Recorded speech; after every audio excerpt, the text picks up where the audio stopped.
Okay, ladies and gents, welcome back a second time tonight. For those of you who have only zoomed in now, my name is Karina, and tonight's topic is how to adjust register. Very important.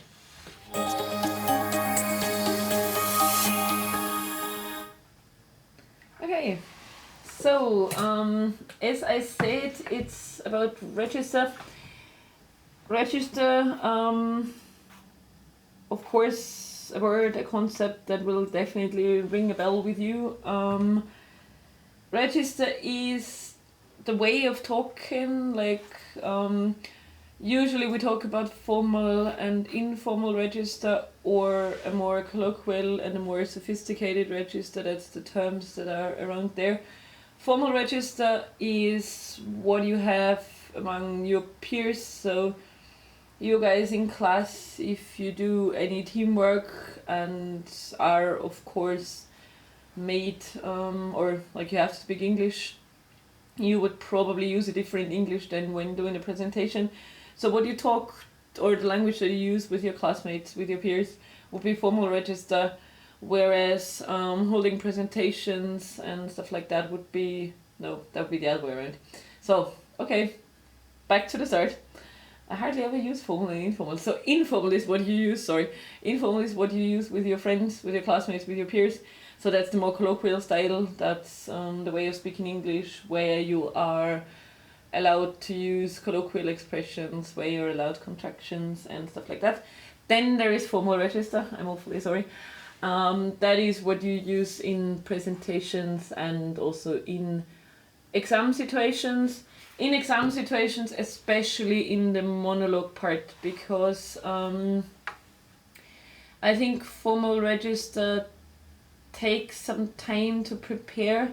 There are some guidelines that you should follow in formal register. There are some do's and don'ts in formal register that are quite easy to remember if you've once had a look at them. And for your monologue part, you can also prepare them and consciously write them down on your preparation sheet, on the moderation cards that you get.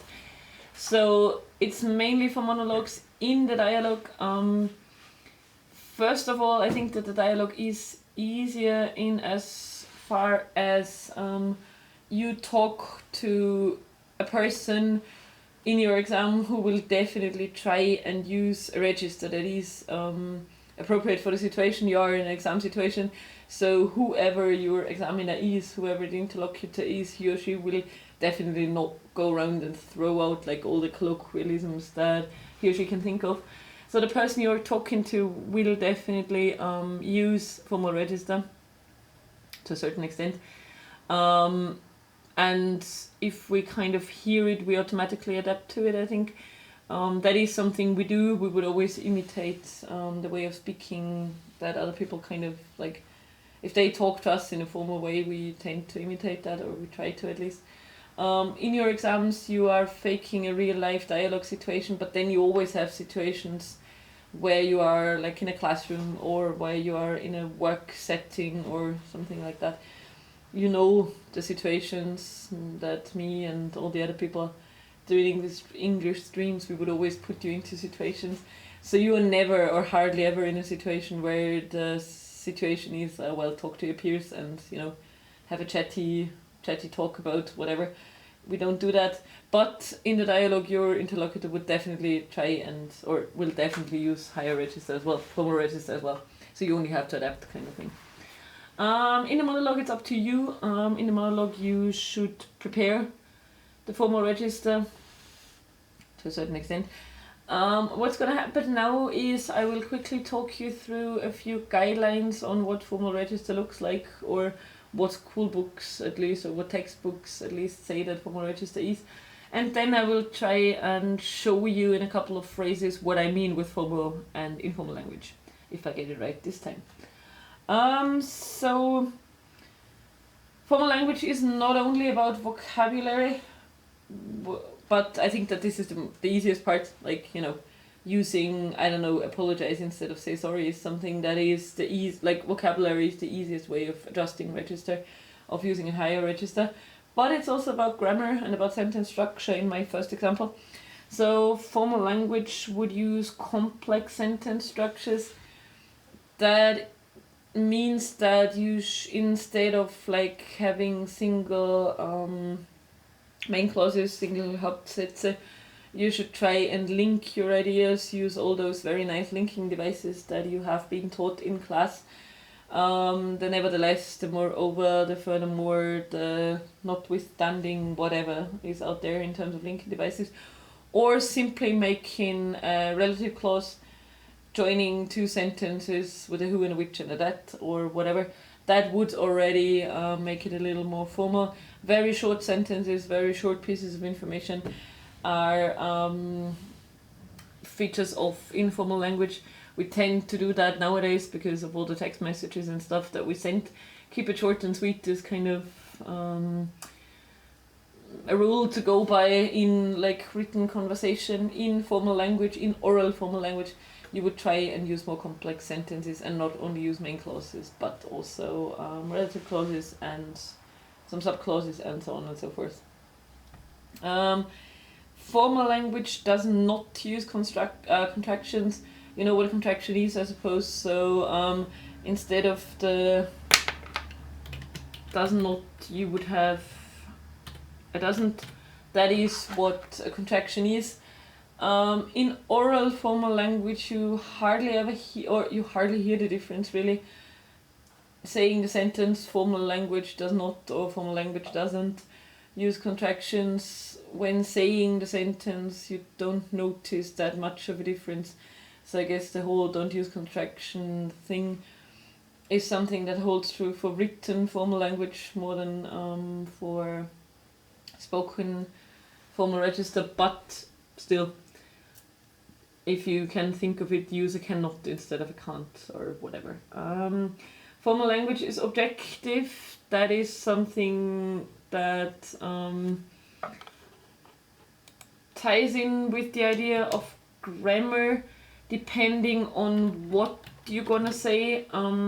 Some textbooks suggest trying to avoid the I think and the I believe for as much as possible, especially when you're presenting a like very factual topic, when you're presenting statistics or the likes of it.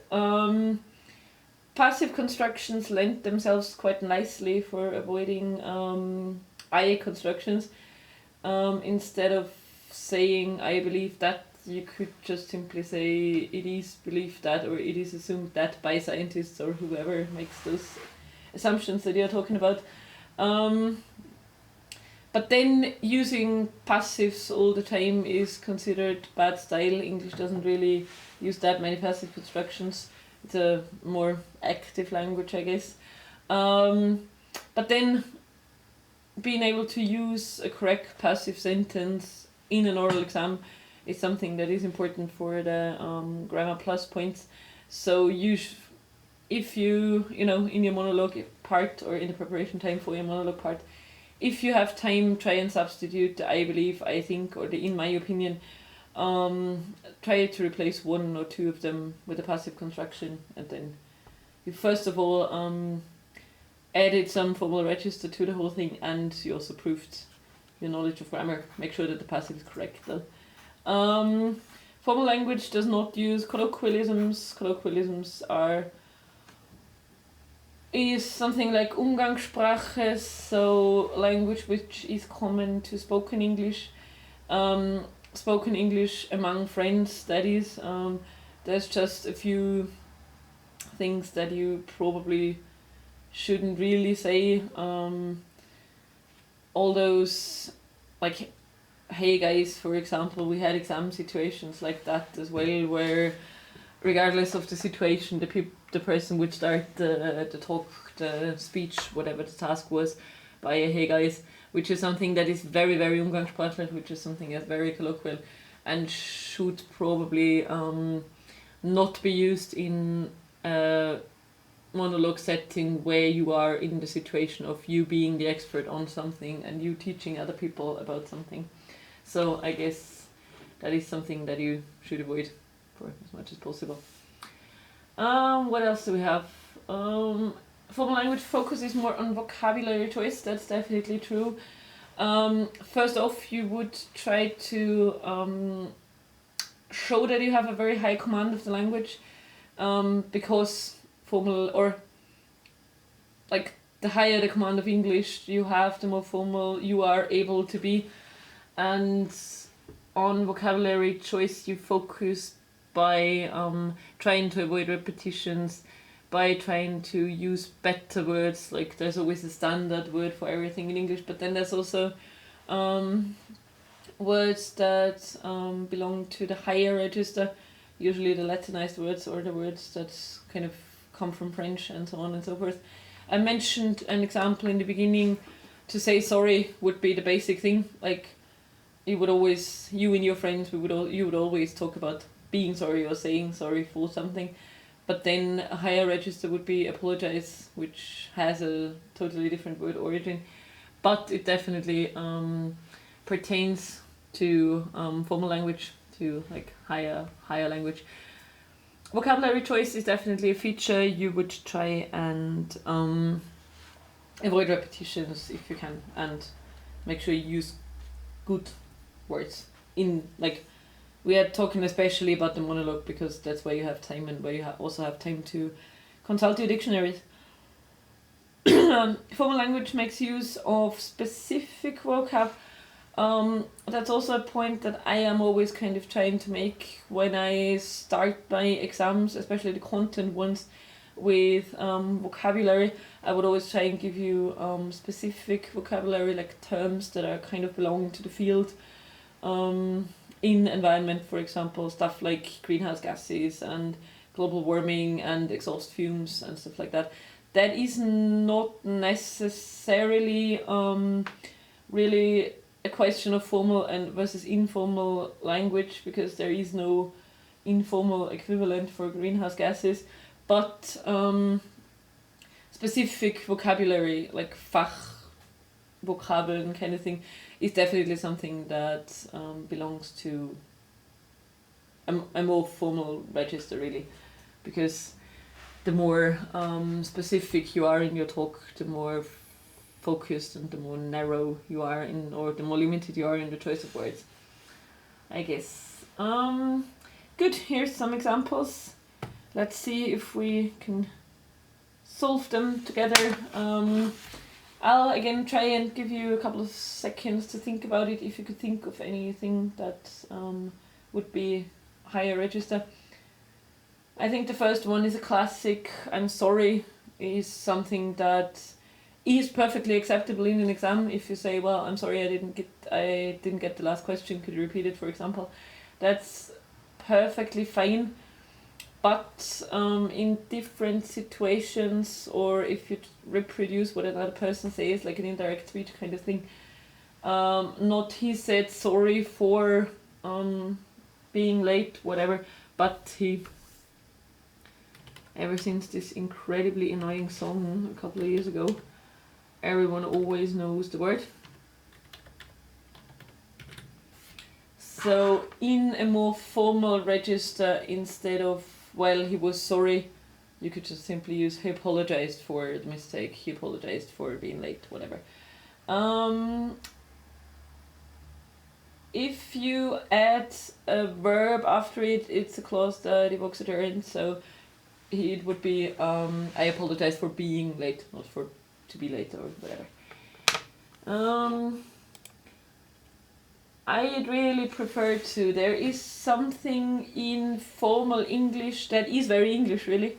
I think it's one of those grammar structures that are very much part of the English language. I'm pretty sure you've all heard that. Instead of saying, I don't know, I'd really prefer to be on holiday now. I would rather be on holiday now than preparing for oral exams, whatever. I think that I would rather is something that is very English. You hear that a lot, and people would also say that a lot. So I would rather kind of, juxtapose these two ideas. You have to do one thing that you don't really like doing at the moment, and you want to do something different. I would rather lie on the beach now instead of sitting over like my school books, whatever. Questions are always a very good chance of showing that you have high register and that you can adjust the register depending on your situation. If you ask your examiner, well, it is an exam situation at the end of the day, so it would always be like using formal language would always be appropriate when addressing the examiner personally. Something that is already a bit more polite, a bit more higher register is a good old could you please repeat that. You can also use another modal verb instead. May I ask you to repeat, or may I ask you for a repetition, whatever. Can is, well, fine if you're talking to peers. Also, if your situation then says, like my situations very frequently do, that you talk in front of a class and then discuss with the class, then you could perfectly say, well, could you, or it's like perfectly fine to say, can you repeat that, please? If you, in a job interview, for example, in a fake job interview, you could, may I ask you to repeat the question, or something like that. May I ask you for clarification? May I ask you for a repetition? Also a phrase or a sentence that very often entails a noun afterwards. May I ask you for repetition, for clarification, whatever. We should really start is very easily replaced by we ought to start. Should and ought to are kind of synonyms, but then ought to seems to have gone out of fashion a little bit. Ought to has more this connotation, this implication of, well, we should do something, but we sort of know that we don't. Like, I think why, I don't see that. Do you see that? Can you move that? I can't, because I can't see it on my computer. Ah, you can. Perfect. Well, so the ought to is kind of, well, we ought to start doing something for the environment, but we know that it's hard to like change the mindset of the people. So the ought to kind of has a little bit like steers the direction, the conversation into a certain direction, but should and ought to are more or less synonyms, and well, replacing the good old should for an ought to every now and then doesn't do any harm, because we tend to use should quite frequently, and you know, repetition and so on and so forth. The classic in the very beginning, you usually have to present yourself, like you have to talk about yourself, or you always have to, and usually people want to know what you did prior to the Matura courses, so they would want to know what school you went to, and instead of saying I went to school in Kitzbühel, you should use I attended a school, or if you talk about one specific one, I attended the whatever. It's to attend a school, it's not to visit a school. Do me and yourself the favor and don't say I visited whatever school prior to starting the Zentralmatura or the Berufsreife or whatever. Because visiting always has this connotation of like, well, you were there for 5 minutes and left again, which is probably not what you want to say. So instead of I went to school, I attended school, definitely higher register. I got a job offered at XY company. That's one of the things where you can definitely use a passive construction, because it is something that is passive, like you always get jobs from other people. So I was offered a post, I was given a post, I was selected for the job as a store manager, whatever.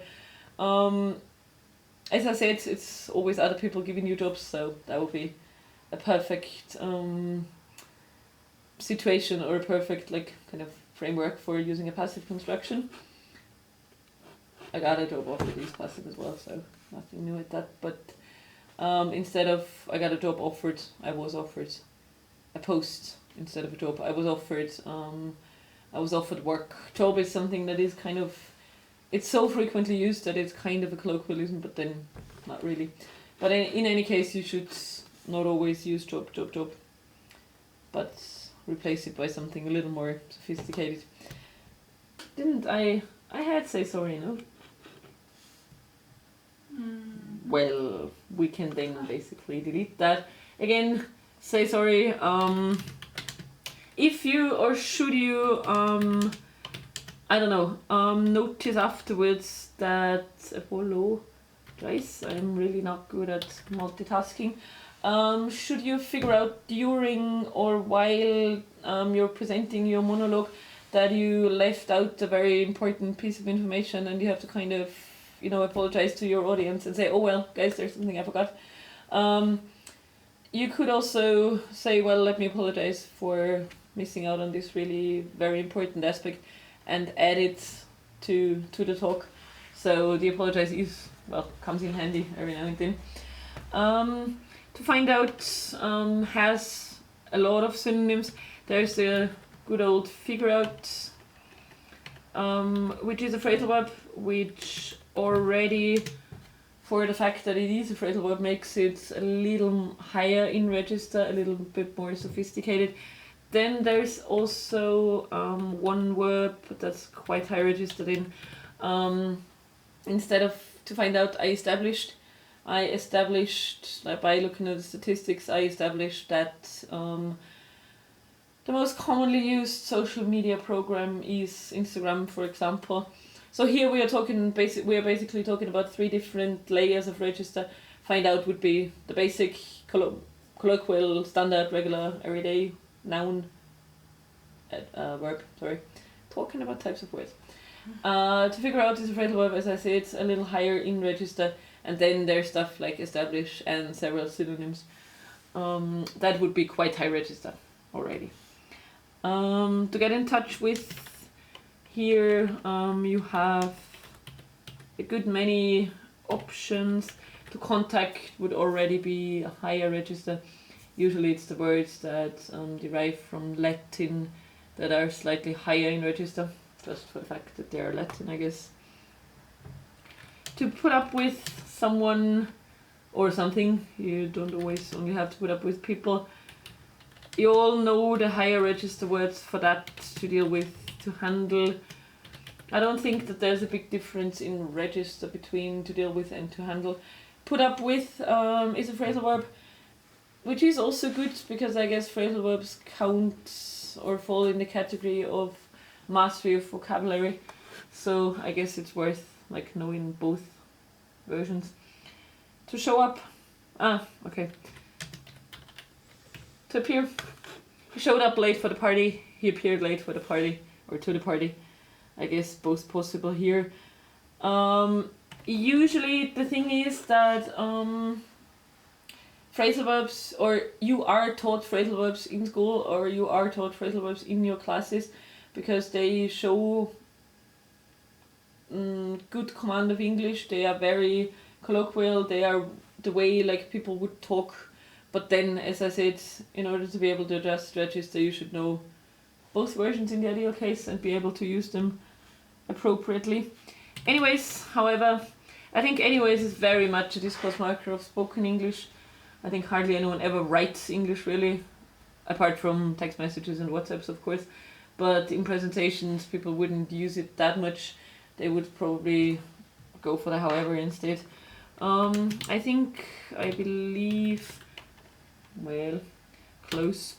I believe, or one of my favorite words, I assume is more in the sense of annehmen kind of thing, but it's one of those words that I like a lot. Hope to hear from you soon. Looking forward to, and here comes the only difficulty, here comes the trick.